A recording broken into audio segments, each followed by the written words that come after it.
제가 봉독합니다. 6장 11절로 18절 말씀입니다.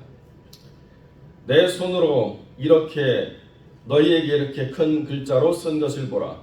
무릇 육체의 모양을 내려 하는 자들이 억지로 너희로 할례받게 함은 저희가 그리스도의 십자가를 인하여 핍박을 면하려 함 뿐이라. 할례받은 저희라도 스스로 율법은 지키지 아니하고 너희로 할례받게 하려 하는 것은 너희의 육체로 자랑하려 함이니라. 그러나 내게는 우리 주 예수 그리스도의 십자가 외에 결코 자랑할 것이 없으니 그리스도로 말미암아 세상이 나를 대하여 십자가에 못 박히고 내가 또한 세상을 대하여 그러하니라. 할례나 무할례가 아무것도 아니로되 오직 새로 지으심을 받은 자뿐이니라.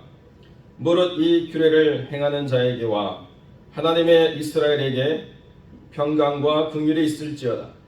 이후로는 누구든지 나를 괴롭게 말라. 내가 내 몸에 예수의 흔적을 가졌노라. 형제들아, 우리 주 예수 그리스도의 은혜가 너희 심령에 있을지어다.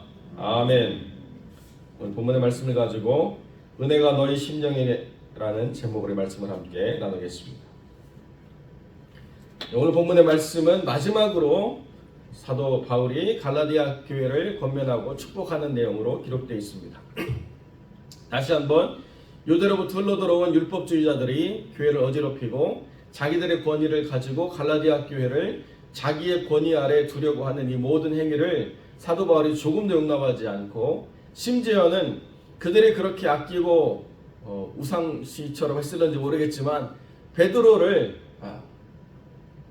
사도 바울은 과감하게 아주 그 허물을 명백히 드러내므로 그들의 권위가 유대로부터 내려온 모든 전통 아래 있어서 그 공동체의 거의 대표가 되는 베드로도 복음 앞에서는 책망받을 사람이다라고 하는 것을 드러내므로 하나님의 복음이 얼마나 위대하고 얼마나 중요한 것인가를 분명히 했습니다. 그 이후로 많은 이야기들을 우리를 통해서 복음이 뭐냐, 율법이 뭐냐라고 하는 것을 계속 증거해 왔다는 거죠. 마지막으로 한 번 더 확증하고 축복하고 이 본문이 끝나는데, 율법의 행위를 상징하는 할례를 계속 강조하는 이유는 유대로부터 받은 핍박, 고통이 얼마나 그들에게 큰 상처가 되었는가를 한편으로는 이해할 수 있지만, 그럼에도 불구하고 복음이라고 하는 것은 그것을 뛰어넘는 은혜여야 하고, 복음이라고 하는 것은 그것을 넘어서는 치유의 능력이라는 것을 맛보고 경험해야지, 거기에 매여가지고 그리스도로 말미암아 세상에 대해서 못 박히기를 원치 않는 삶의 자리로 나아간다는 것은, 이것은 하나님 안에서 복음을 받은 사람들이 선택할 선택이 아니라고 분명히 이야기해 주고 있습니다.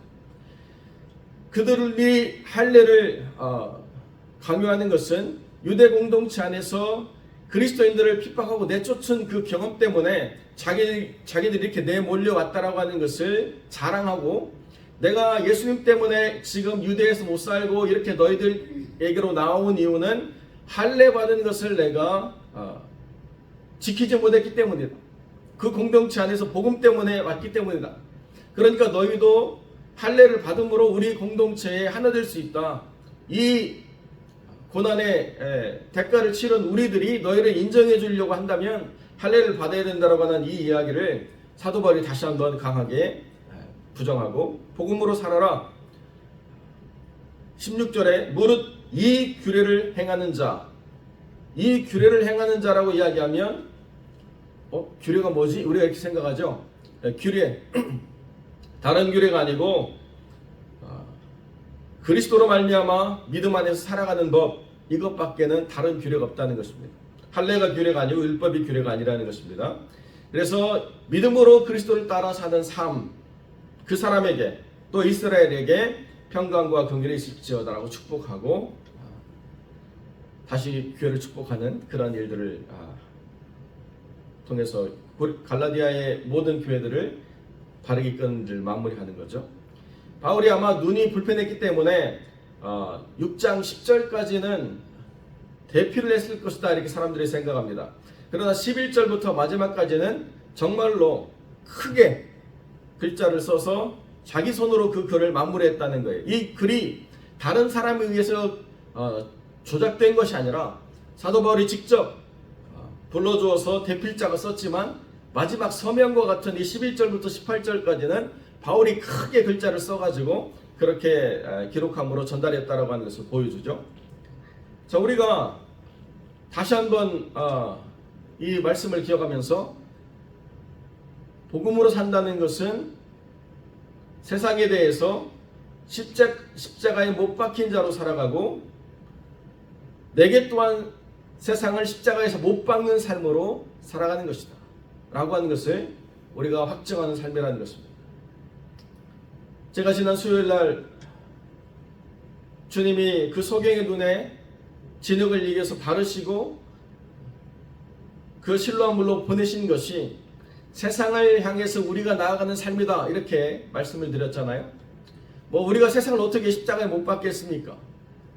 우리가 세상을 바라보는 관점, 우리가 세상을 인식하는 관점이 주님의 관점으로 새롭게 눈띄어지고 해석되어지고 인식되어질 수 있도록 세상에 대해서 눈 감고 주님이 인치신 대로 세상에 대해서 눈 감고 나아가면 주님 안에서 새로운 눈을 갖게 될 때는 그때는 우리가 새로운 삶을 살아갈 것이다 라고 하는 것을 사도 바울이 이렇게 다른 표현으로 행해 주고 있다는 것입니다. 세상은 십자가 안에서 못 박힌 존재다. 세상은 나와 무관한 존재다. 세상의 법으로 살아갈 삶이 내겐 없다 라고 하는 것을 우리가 분명히 선언하는 것이 중요하다는 것이죠. 그러니까 우리가 믿음을 가지고 살아간다라고 하는 것은 세상을 떠나서 완전히 세상과 분리된 삶을 살아가는 것은 아니지만 세상 속에서 하나님의 인치신 자로 세상의 법을 거스르면서 믿음의 법으로 살아가는 것이다 라고 하는 것을 우리가 분명히 이해해야 된다는 것입니다. 그러니까 모든 관심, 모든 중심에 예수 그리스도가 있어야 된다는 거죠. 이 일을 우리가 행함에 있어서도 우리가 어떤 이윤이나 어떤 명예나 어떤 성공을 위해서 어떤 일을 선택하는 것이 아니라 그럼에도 불구하고 내가 이 일을 통해서 하나님의 나라와 그를 위한 거룩한 사명으로 감당해야 되겠다라고 하는 것, 그것을 우리가 갖는 것이 중요하다는 것입니다. 꼭 교회 안에서만 거룩이 있고 교회 밖에서는 그 거룩을 지키지 않아도 되는 삶처럼 살아가는 것은 율법주의자의 삶과 마찬가지라는 거예요. 그러니까 복음의 거룩한 가치를 가진 사람들은 세상을 변화시키는 사람들, 세상을 하나님 안에서 새롭게 만드는 능력의 사람들이 되어야 된다는 것을 우리가 바르게 인식해야 된다는 거죠. 내가 거한 삶의 자리를 하나님이 기뻐하시는 자리로 만들어가는 이 자기 자리의 정화에서부터 모든 것이 시작됩니다. 내가 크고 대단하고 위대한 일을 만드는 것만이 세상을 못 박는 일이 아니라 내 삶의 자리를 하나님이 기뻐하시는 거룩한 자리로 만들어가는 것, 이것이 하나님이 기뻐하시는 거룩한 삶이라는 것입니다. 나를 통해서 섬김을 받고 나와 관계를 갖고 나와 만남을 갖는 모든 사람들이 나를 통해서 거룩한 그리스도의 향기를 느끼고 체험할 수 있게 하는 것, 이것이 중요하다는 것이죠. 근데 꼭 세상에 가면 믿는다고 하는 사람들이 더 제대로 믿는 사람들을 핍박하려고 하는 경향이 있어요. 술자리에 초대를 받아서 이렇게 갈 일이 있으면 저도 대학생 때 이렇게 동문회 이렇게 나가면 꼭 나도 교회 다녀 하는 선배가 글라스에다 소주를 간뜩 따라가지고 저를 먹이려고 애를 씁니다. 나도 교회 다녀라고 이야기하는데요, 그 선배하고 제가 똑같은 믿음이겠습니까? 교회 다니는 게 뭐가 중요하겠어요? 교회 다니니까 나의 삶이 너에게 그대로 적용돼도 괜찮아. 되지도 않는 이야기죠. 나도 교회 다녀라고 이야기하면서 주일 성수 안 해도 돼. 나도 교회 다녀라고 이야기하면서 기도 생활 똑바로 안 해도 돼. 나도 교회 다녀라고 이야기하면서 하나님께 구별해야 될 물질과 시간을 구별하지 않아도 돼 라고 이야기하면서 다른 사람에게 그것을 강요하는 것은 이 율법주의자들이 갈라디아 교회에 와서 행하는 것과 똑같다는 거예요. 형식적으로 예수 믿어도 아무런 문제가 없더라. 아무런 불편함이 없더라. 오히려 그렇게 세상과 잘 타협하면서 세상 속에서 성공해야 하나님 영광을 드러내는 거 아니냐, 이렇게 말하는 일들이 가능한 세상이 되었다는 거죠. 여러분, 그런데 사도 바울이 뭐라고 이야기합니까? 내가 내 몸에 예수의 흔적을 가졌다. 17절에 이렇게 얘기하죠. 스티그마타, 스티그마라고 하는 게 흔적인데, 스티그마타라고 하는 것은 흔적들이에요. 한 번 예수와 동행한 삶의 흔적을 갖는 게 아니고, 살아온 삶이, 그 다메섹 도상에서 예수 그리스도를 만난 이후로 살아온 삶이 예수의 흔적으로 가득 찬 삶이었다, 이렇게 표현해 주고 있습니다. 얼마나 답답하면 고린도후서 11장 23절로 27절에 계속 우리에게 이야기해 주지 않습니까? 저희가 그리스도의 일꾼이냐 정신없는 말을 하거니와 나도 더욱 그러하도다. 내가 수고를 넘치도록 하고 옥에 갇히기도 하고 더 많이 하고 매도 수없이 맞고 여러 번 죽을 뻔하였으니 유대인들에게 40에 하나가만 매를 5번 맞았으며 3번 태장으로 맞고 1번 돌로 맞고 3번 파산하는데 일주야를 기쁨에서 지냈으며, 이런 수많은 고통의 시간들을 사도 바울이 이야기하는 압축된 한 단어가 흔적들이에요. 흔적들. 여러분, 그런데요, 흔적들을 방법론으로 바꾸면 안 된다는 사실. 누가 어떤 예수의 흔적을 갖기 위해서 선택한 삶이 내가 그대로 카피해가지고 그렇게만 하면 나도 예수를 깊이 만나는 흔적이 될 수 있는가? 사도 바울은 절대로 그렇게 이야기하지 않았습니다. 사도 바울은 나를 따르되 모양을 카피하는 게 아니고 삶의 자세를 배우라고 그렇게 이야기해 주고 있다는 것입니다. 내게서 배우고 듣고 본 바를 행하라. 그러나 나와 똑같이 하는 게 아니라 너희 속에서 역사하시는 성령께서 너희를 인도하시는 대로 행하라. 이게 예수의 흔적을 담아내는 걸어간 삶의 가치들이라는 것입니다. 그러니까 무슨 행위로 공식을 만들어서 그렇게만 하면 은혜 받고 복 누리고 예수의 영광을 드러내는 삶이다라고 하는 이야기는 전혀 존재하지 않는다는 거죠. 누구든지 예수 그리스도를 따라 걸어간 삶의 구별을 가지고 살아가려고 하면 각자의 삶에 참 고통이 있고, 각자의 삶에 고민스러운 선택이 있고, 각자의 삶을 힘들게 하는 어려움이 있다는 것입니다. 그때 내가 예수 그리스도를 선택함으로 세상에 대해서 등 돌리면 그것이 나로 하여금 내 삶의 기록에 예수의 흔적을 남기는 기록이라는 거예요. 꼭 몸에 남기지 않아도, 꼭 어떤 특별한 기록으로 기록되는 어떤 공식적인 문서가 없어도 그래도 괜찮다는 거예요. 여러분, 필리핀의 부활절 즈음에 가시면 주님이 잡히셔서 채찍에 맞으시고 십자가를 지고 십자가에 달리시는 그 모든 과정을 매년 재현하는 그런 곳이 있습니다. 많은 관광객이 길거리에 서서 그걸 봐요. 그러면 수많은 사람들이 자기 등을 채찍으로 때리면서 그 길을 걸어갑니다. 가만히 서 있어도 휘두르는 채찍에 묻은 피가 구경하는 사람들 얼굴과 옷에 튀어가지고 막 묻어 있어요. 그러면 정말로 그렇게 십자가를 치고 채찍을 스스로 때리면서 가가지고 정말로 십자가에 자기 몸을 박습니다.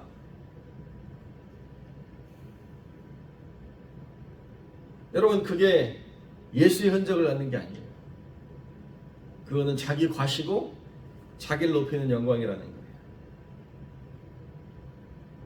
그러니까 등을 채찍으로 때리면서도 웃으면서 가는 친구가 영상에 잡히더라고요. 야, 저럴 수도 있나? 종교적 환상에 빠지면 막 머리에서 마약보다 센 성분이 나오거든요. 그러니까 예수님처럼 십자가에 스스로를 못 박음으로 뭘 드러내느냐? 예수의 흔적을 갖는 게 아니고 내가 예수와 동격이야라고 외치고 싶은 내면적인 욕망을 드러내는 것밖에 안 된다는 거예요. 아무런 의미가 없는 것입니다. 여러분, 또 다른 예로 그 아시시의 성자 프란체스카가 십자가의 창 자국을 자기 몸에 걷고 예수 그리스도께서 바뀐 두 손과 두 발의 못자국을 손과 발이 가졌다라고 그렇게 전해져 내려오고 있습니다. 제가 프란치스카의 일대기를 쓴 그 저서를 읽어보니까요, 참 쉽지 않았어요. 여러 가지 허물도 있었고 여러 가지 많은 성취도 있었는데, 가장 큰 어려움은 언제 있었느냐? 그 탁발 수도에, 자기가 만들어낸 탁발 수도의 가난한 그 공동체가 너무 많은 사람들에게 인기를 끄니까. 왜냐하면 그 당시에 천주교회와 그 수도원이 엄청난 부를 가지고 수많은 사람들을 착취하고 억압하는데, 이 탁발 수도에는 정말로 온전히 모든 삶을 주께 맡기면서 하나님을 따라 사는 삶을 거룩하게 수행하고 있으니까 인기가 그쪽으로 넘어가는 거예요. 교황이 명령했습니다. 그 수도회를 넘기거나 아니면 너를 이단으로 정죄하거나 둘 중에 하나를 선택해라. 네가 그것을 계속 유지한다고 한다면 너를 이단으로 정죄할 것이고, 그것을 넘긴다고 한다면 너를 인정해 주겠다. 자기만 생각하면 넘기지 말아야 되는데, 그 공동체에 있는 모든 사람들이 이단으로 정죄받아서 고문받고 죽을 걸 생각하니까 마음이 아파가지고 그걸 다 넘겨줬습니다.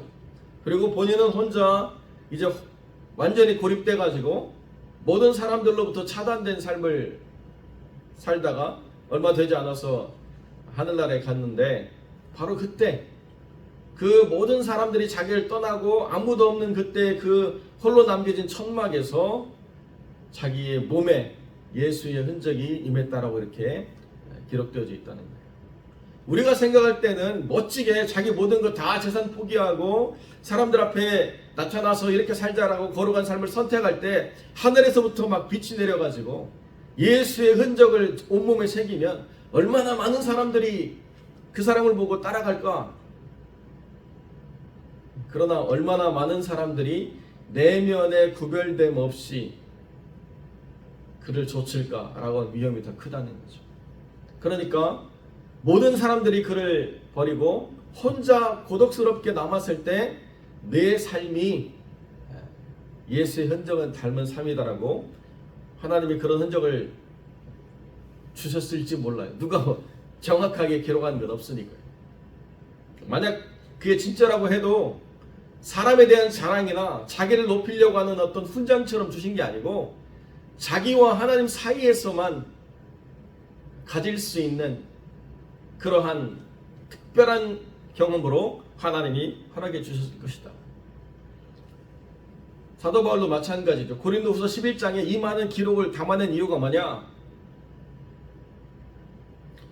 그렇게 해야 인정받을 수 있다가 아니에요.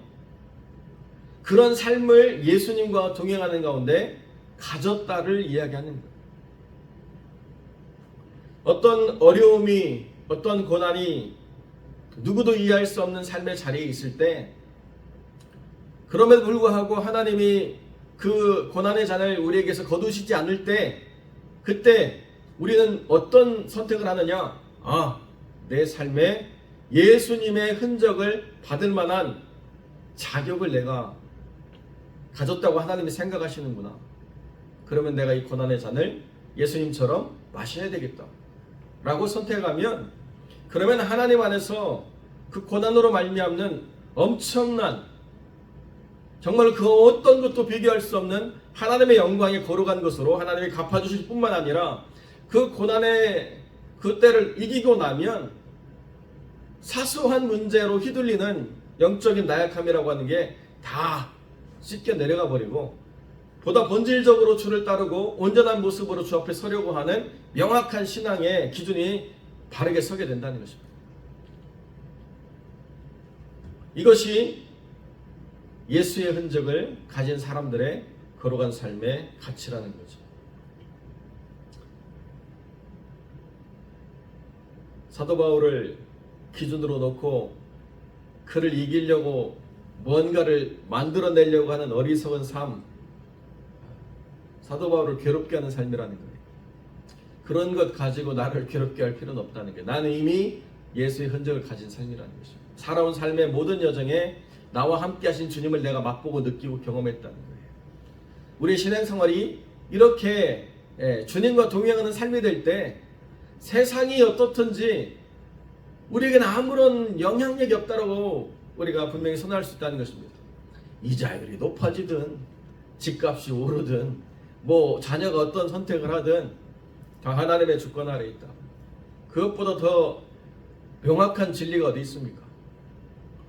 내 삶의 여정에 내가 육신이 정말로 점점 나이 들어가서 여러 모양으로 육신의 건강에 위협을 받아도 그 육신이 영원할 것으로 하나님이 주신 것이 아니기 때문에 이제 주님과 함께 우리가 새 몸 받을 날 분명히 있을 거고, 이 육신을 우리가 내려놓고 하늘나라에 갈 때는 비교할 수 없는 하나님의 놀라운 영광에 참여하는 것이다. 분명히 확신하는 확신을 우리가 갖게 된다는 것입니다. 눈 뜨면 천국의 세상이 우리에게 있다. 언젠가는 이것을 벗고 갈 것이다. 어제도 잠깐 기도회 끝나고 소록도에 대한 이야기를 했는데요. 소록도를 변화시키려고 원불교에서 내려온 승려가 소록도 신자들이 장례를 치르는 모습에 완전히 박살나 버렸어요. 그들이 며칠 후 요단강 건너가 만나려 그러는데 한 명도 우는 사람이 없어요. 다 돌아가신 분을 부러워해요. 야, 이제 저 천형으로부터 벗어났구나. 야, 이제 하나님이 새 몸 주시겠구나.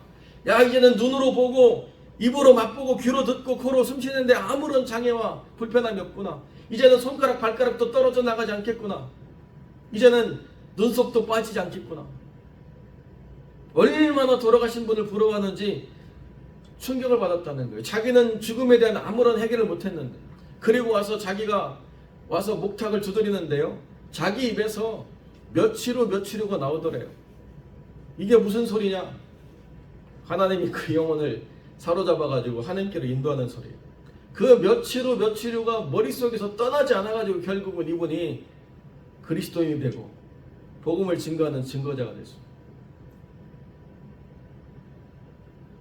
소록도에서도요, 그 천형을 가진 몸이라고 하는 그 몸에도 예수의 흔적을 가진 삶이 있으니까 그곳을 벗어나지 못하는 제한적인 삶을 살아도요, 얼마나 세상에 큰 영향력을 주는 삶인가를 우리가 보고 듣게 된다는 거예요. 예수 그리스도의 은혜가 우리 심령에 있으면 우리의 삶을 통해서 하나님이 역사하시게 되어 있습니다. 사랑하는 성도 여러분, 오늘 하루를 살아도 세상에 붙잡혀서 염려와 근심으로 살아내지 않고 세상을 십자가에 못 박아 버림으로 예수 그리스도의 은혜로 우리 심령에 충만한 삶을 살아가시기를 우리 주님의 이름으로 간절히 축원드립니다.